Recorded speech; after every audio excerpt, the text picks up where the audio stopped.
haven't had a raise in over 3 years, and they just implemented an inhumane attendance policy without a contract. And that's why we're standing here, because they're profiting in the billions, and we can't get a contract.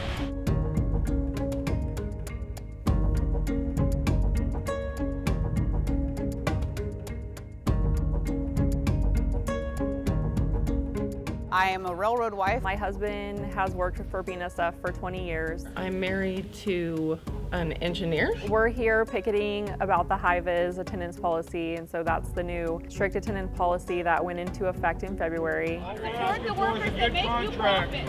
Thank you. Learning, support labor that makes you profit.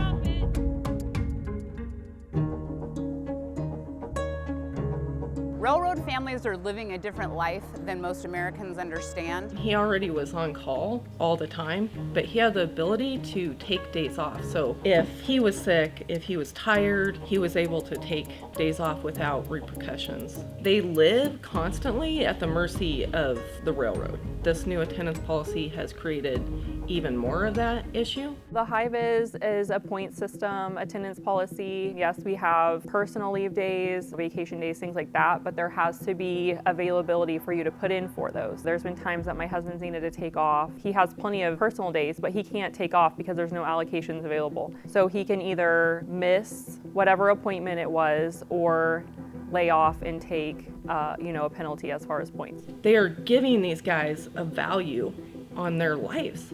And that is a point system, and they're taking those away. And they're saying, if you're sick, if your kid's sick, like, you owe us this back. We don't expect holidays. We don't expect weekends. We understand that's part of the life, but we're to a point now where you can't even get sick and your child can't end up in the hospital without us being punished.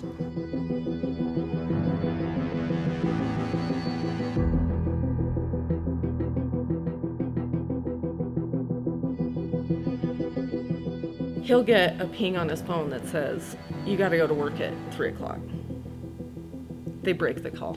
You gotta go to work at 5 o'clock. They break the call. You've gotta go to work at 8 o'clock. How is anybody gonna get rest for that?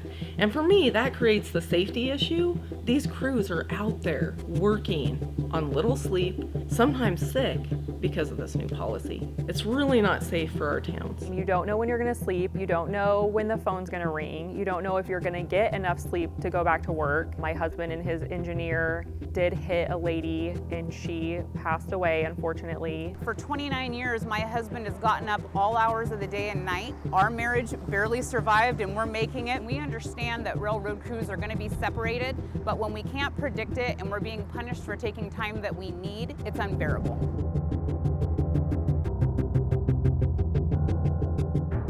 You know, we had a daughter that died for heart surgery. She died in heart surgery, and I think there's no way that we would have made it through that. There's no way we would have made it through that under this policy. He would have been fired because he had to take time off. I mean, he had to take that time off. And to me, and I'm going to get emotional about it, but that there are guys out there, I'm hearing these stories of these guys that their wife has cancer and they can't take the days off. It's not okay. It's just not okay.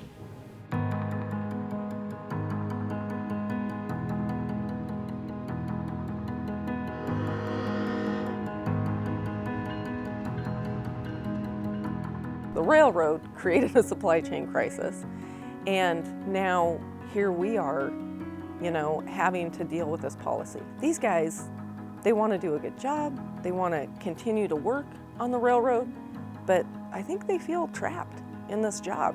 We just want to send the message that a fair contract would make workers happy, and that means a pay increase and an attendance policy that we can work with that doesn't punish us when our kids get sick, or like when my baby ended up in the hospital 2 weeks ago, where we spent more time worrying about attendance points than caring for our 2-year-old. There shouldn't be like record profits and where they're not coming to the table and actually negotiating a contract. They've worked this for 3 years without a contract, and it's not okay.